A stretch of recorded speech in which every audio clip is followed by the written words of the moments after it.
Captain Laura Mitchell stood at the observation window of the research vessel, looking at the stars. She had been in space for 8 months now, mapping the outer territories for Earth. Her crew of 30 people trusted her. She trusted them. The work was hard but good. The ship, called the Discovery, moved through empty space. There were no dangers here, no threats, just open darkness and distant suns. Laura drank her coffee and thought about home. She thought about her father, who had served in the military for 20 years. She thought about her mother, who worked in an emergency room and saw the worst of human pain every day. Those two people had raised her in a small town in Arizona, where the desert taught lessons about survival that no school ever could. Laura was strong because life had made her strong, not her muscles but her mind. She had learned to fix things when they broke. She had learned to stay calm when others panicked. She had learned that giving up was never an option. Today, something changed. The sensors picked up an unknown signal. It came from a ship that did not match any human design. Laura ordered her crew to investigate but stay alert. This was what they had come for after all, first contact. When the unknown vessel appeared, it was bigger than anything Laura had ever seen. It was a perfect circle of metal and light, and it hung in space like a small moon. Laura felt fear, but she did not show it. A captain never shows fear to her crew. A message came through. It was in English, which meant they had already broken the human language. This was not a good sign. The message said, "We are the collective. You are human. You are in our territory now. Prepare to be boarded." There was no time to run. The unknown ship moved faster than the Discovery could ever move. Laura made the choice to open the doors. Fighting was useless. Instead, she would talk. She would negotiate. That was what diplomats did. But these were not diplomats. When the boarding team entered the ship, they wore suits of metal that made them look like machines. Their faces were cold and their eyes showed no emotion. The lead one, a tall figure with skin that looked like stone, walked straight to Laura. Laura did not step back. She stood straight and looked into those cold eyes. She said nothing. Silence was sometimes stronger than words. They did not speak. It reached out and touched her shoulder. Laura felt the power in that touch. This being could have crushed her with no effort, but it did not. Instead, they stepped back and said, "You are the leader. You will come with us." Laura said, "I will not leave my crew." This response was simple, "You will." The soldiers surrounded her. There was no choice. Laura looked at her first officer, commander, and nodded. She told him to keep the crew calm and wait. Do not attack. Do not resist. Follow orders. Those were her final words to him before they took her away. The transfer to the ship happened fast. Laura was placed in a clean room with a bed, a table, and food she did not recognize. There was no lock on the door, but there was no point in trying to leave. She was surrounded by technology she did not understand. Hours passed, then days. Laura was moved many times through corridors that seemed to go on forever. They never hurt her. They never threatened her directly, but their presence was a threat all by itself. Finally, she was brought before a group of leaders. They sat around a large table and looked at her like she was a strange animal. One of them, a female with marks on her face that might have been tattoos, spoke first. She said, "Captain Mitchell, we wish to understand your species. We will conduct a test. You will enter an environment and survive for 30 cycles. If you succeed, we will consider your people for membership in our collective. If you fail, you will become a research subject. These are your choices." Laura understood what this meant. They were going to test her, and if she failed, she would lose her body to science. She said, "What kind of environment?" The female smiled. It was not a kind smile. "One that matches the conditions of your world. We want to see how a human handles the challenges of Earth-like survival." Laura said nothing. She was already thinking. She was already planning. She had spent her childhood in the Arizona desert. She knew how to survive on almost nothing. She knew how to think when things went wrong. She knew how to make do with what she had. They moved her to a new section of the ship. It was a massive dome. Inside was dirt, plants, water, and sky. Well, a fake sky made of light. Laura could see equipment all around the edges. They were going to watch everything. Before they left her alone, the female said one more thing. "We have studied many species, Captain Mitchell. Some are strong, some are intelligent, but none have both. Your species is weak and small. You will break under the pressure of survival. And when you do, we will have the answer we need." They left her alone in the dome. Laura stood for a long time, just looking at the space around her. She thought about the desert. She thought about how people survived there for thousands of years. She thought about her father teaching her to start a fire from nothing. She thought about her mother staying calm when everything was chaos. The research center had a betting room. This was where the scientists who studied lesser species came to wager on the outcomes of their experiments. Today, the betting was fierce. Lord Vex, a high-ranking official with skin the color of storm clouds, placed a large bet. He said, 10,000 credits. The human breaks in 7 cycles. She will try to negotiate or she will kill herself. Humans do not have the will to truly suffer. A younger named shook his head. I will take that bet. I say she survives the full 30 cycles. Something in the data I saw about her world suggests these creatures are different. The other laughed, but did not change his mind. Inside the dome, Laura had moved past the first 2 cycles by doing what she always did. She made a plan. First, she had walked every part of the space they had given her. It was roughly 100 meters across and 50 meters tall. The ground was real dirt mixed with sand. Plants grew there, but they looked strange. She did not know if they were safe to eat. There was water. A small river ran through the middle of the dome. Laura had tested the water carefully. It was clean. This was the first piece of good luck. She had found tools, not many, but some. A stone that was sharp, a piece of metal from something broken, some fiber from the plants that could be twisted into rope. With these things, she began to work. By the end of cycle 3, Laura had built a shelter. It was not pretty, but it would keep her dry when the rain came. She had arranged the plants to understand which ones were edible and which ones were poison. She had created a system to collect water so she would always have enough. She had made knives from the stones and had begun to weave plant fiber into something stronger than rope. The observers did not understand what they were seeing. In their reports, they wrote, "The human subject is showing unexpected levels of organization. However, this appears to be a delaying tactic. She will still fail." Read these reports and said nothing, but he continued to watch Laura. He saw something the others did not see. He saw someone who was not just trying to survive. She was building systems. She was thinking about long-term survival. During Cycle 5, something unexpected happened. One of the environmental systems failed. The temperature in the dome dropped quickly. It went from warm to dangerously cold. The technicians watched to see what Laura would do. Laura did not panic. Instead, she used her shelter as a base. She gathered firewood. She created a fire using friction, a technique she had learned from old books her father had given her. When the fire started, they were surprised. They had not expected this. Laura fed the fire through the night. She stayed warm. She used the fire to cook the plant matter she had collected, making it safer to eat. When the temperature system came back online in Cycle 6, she had lost almost nothing. The betting room became quieter. Lord Vex's confidence began to fade. By Cycle 10, they began to change their tests. They increased the environmental pressure. They created artificial storms. They made the temperature swing between hot and cold. They reduced the water flow from the river. They wanted to see how Laura would respond to real danger. Laura responded by adapting. When the water became less, she created a filtration system. She dug down through the sand and found that water existed below the surface. She used her tools to dig wells. By Cycle 12, she had 3 wells spread across the dome, all of them working. When the storms came, she reinforced her shelter. She used the plants she did not need for food to create walls that would stop the wind. She understood that patience was a weapon. She did not rush. She did not waste energy on anger or fear. Watched all of this with growing certainty. He began to keep detailed notes. He recorded everything Laura did. He started to see patterns. He saw a mind that was working on multiple problems at the same time. By Cycle 15, the betting room had changed completely. Now most of them were betting that Laura would survive. Lord Vex had lost most of his credits.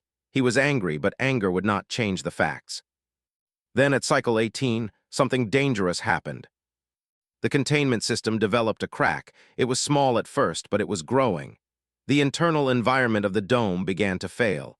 The temperature and pressure readings dropped. The air became thin. The technicians watched their instruments. They expected Laura to panic. They expected to see her run around, wasting energy and oxygen.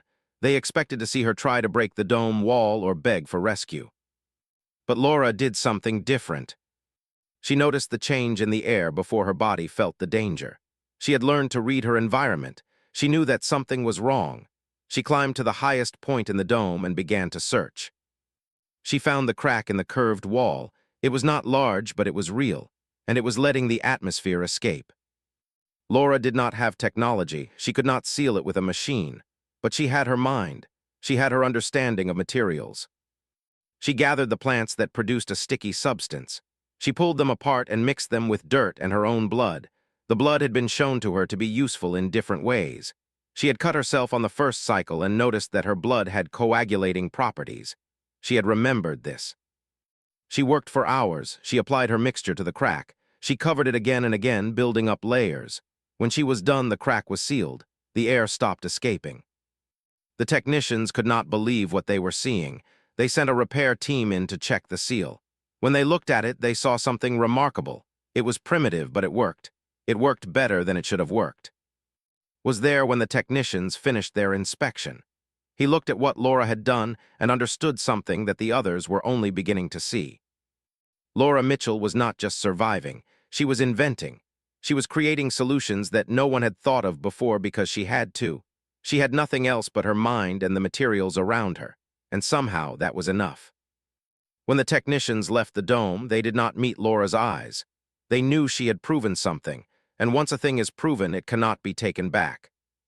By cycle 22, Laura had transformed the dome into something that looked almost like a real place. She had created gardens. She had built storage for water and food.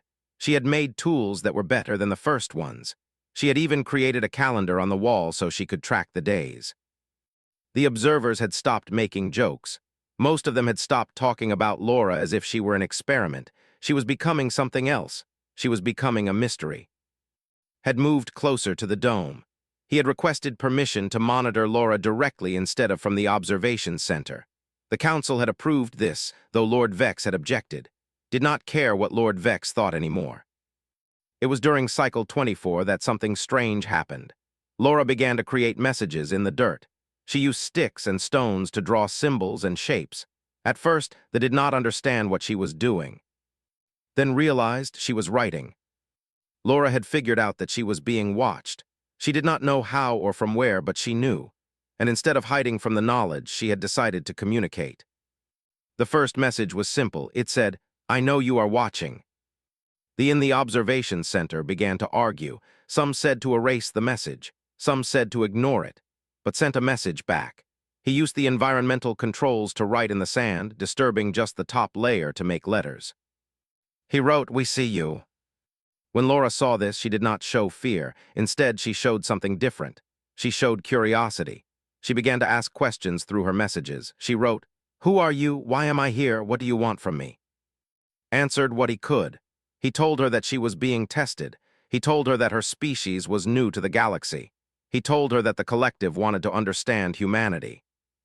Laura's response was direct. She wrote, "Then look at what I have done. Look at what one human can do with nothing but survival. My species has done this for thousands of years on a world that tries to kill us every day. We do not give up. We do not break. This is what humanity is." When read this message, he felt something unusual, for emotion was something they had learned to control. They were beings of science and logic, but felt something. He felt respect. During cycle 25, something else happened. The dome's security system began to malfunction. It was a small problem at first, but it was growing. They did not tell Laura about this. They wanted to see what she would do if the environment began to fail without warning. Laura felt it before she saw it. She felt the temperature begin to rise. She felt the humidity shift.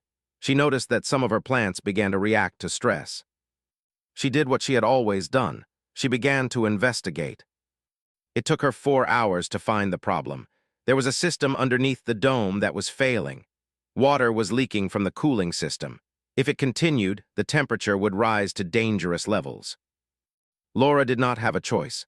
She went to the area and began to work. She had nothing to stop the leak, so she used cloth that she had woven from plants. She wrapped it around the damaged area. It did not stop the leak completely, but it slowed it down.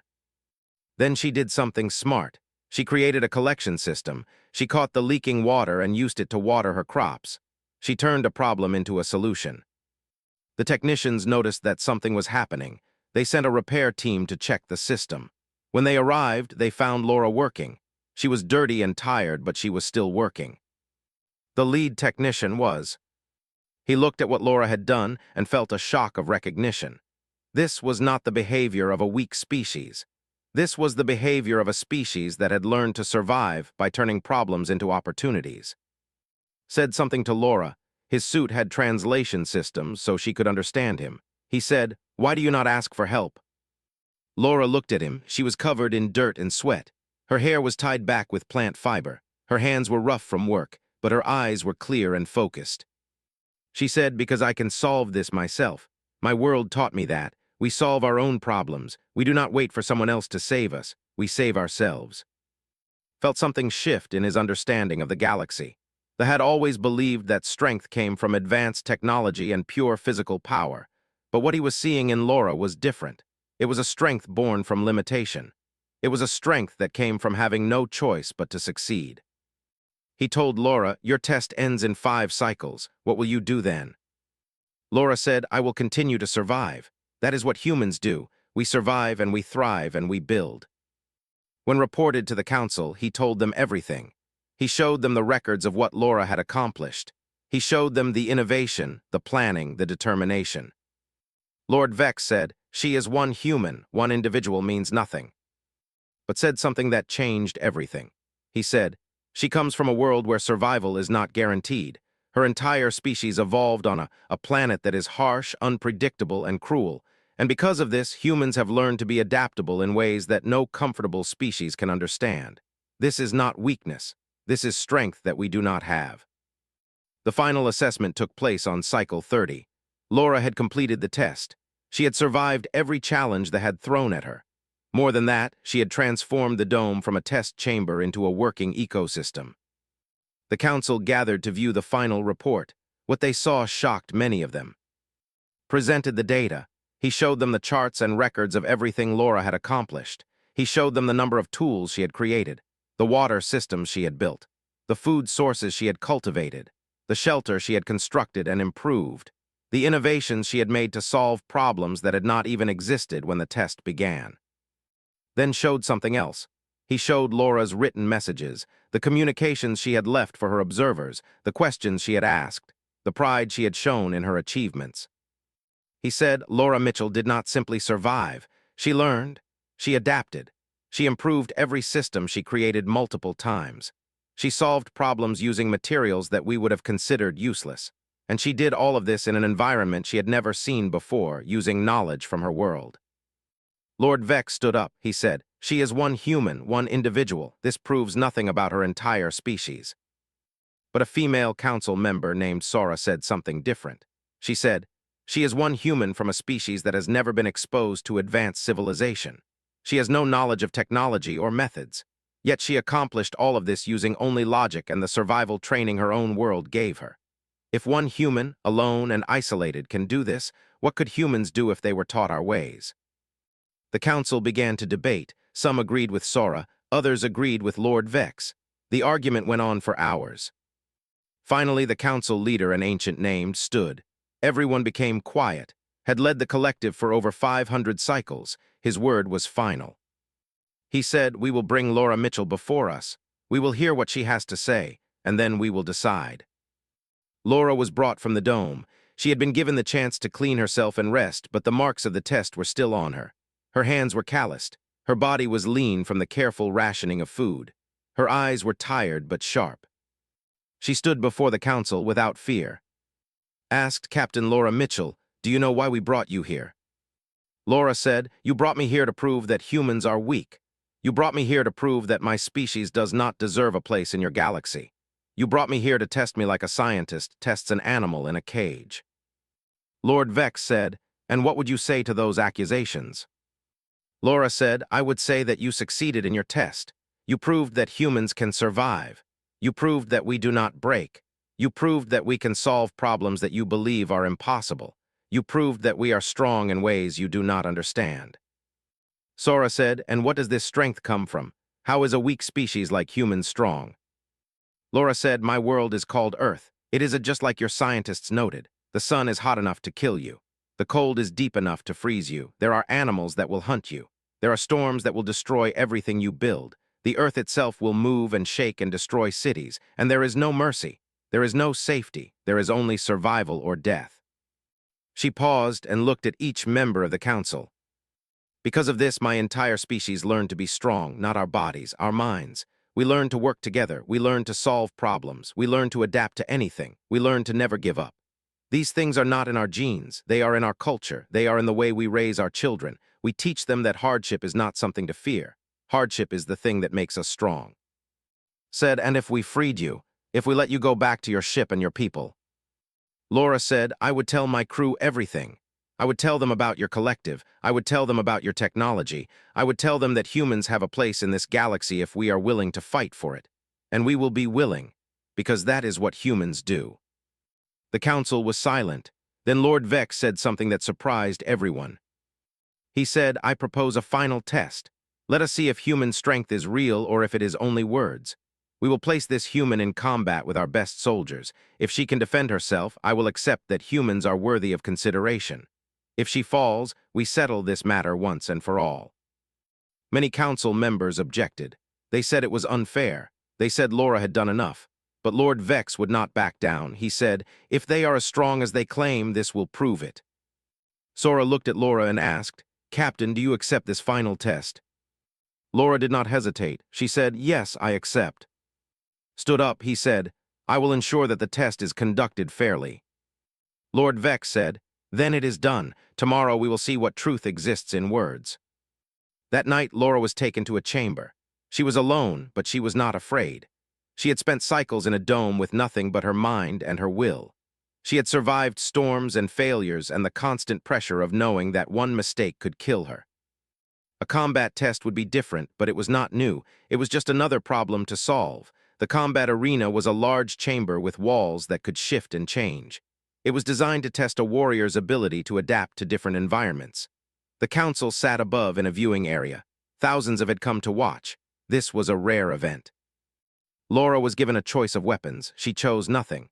The guards tried to give her a blade, but she refused. She said, I will fight as I am. This caused confusion among the. Fighting with no weapons was a sign of either extreme confidence or extreme foolishness. They did not know which one it was. 3 soldiers were brought out. They were the best fighters in the collective. They wore armor and carried weapons designed to disable rather than kill. The council wanted capture, not execution. When the test began, everyone expected the same thing. They expected Laura to be thrown across the arena. They expected her to be pinned down quickly. They expected the test to be over in minutes. What they got was something completely different. Laura did not try to match the soldiers' strength. She knew that was impossible. Instead, she moved. She studied them. The first soldier rushed forward. This was a tactical error. When he rushed, Laura moved to the side. She grabbed his arm and used his own momentum to throw him past her. He crashed into the wall of the arena.